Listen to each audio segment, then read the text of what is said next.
Hello friends, അപ്പോൾ ഇന്ന് വൈകിട്ട് കുറച്ച് മീൻ കിട്ടി. നന്നായിട്ട് വൃത്തിയാക്കി എടുത്തിട്ടുണ്ട്.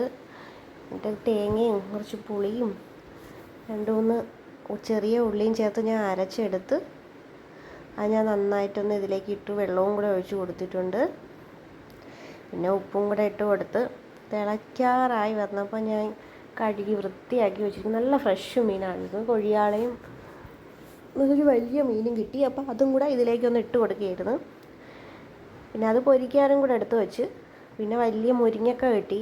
അപ്പോൾ മുരിങ്ങയ്ക്കയും പച്ചമുളകും കൂടെ ഞാൻ നന്നായിട്ട് കീറി നമ്മുടെ മീൻ കറിയിൽ ഇട്ട് കൊടുക്കുകയാണ്. അത് അവിടെ നിന്ന് റെഡി ആയിക്കോളും.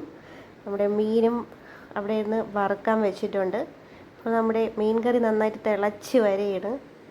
പിന്നെ പിറ്റേന്ന് എനിക്ക് സബൈൻ ഹോസ്പിറ്റൽ പോകണമായിരുന്നു.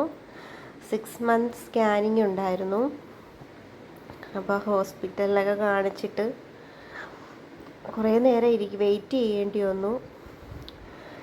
അപ്പോൾ സ്കാനിങ്ങൊക്കെ കഴിഞ്ഞ് നേരെ വീട്ടിലേക്ക് തിരിച്ചു. ഇതൊക്കെയാണ് ഇന്നത്തെ വിശേഷങ്ങൾ.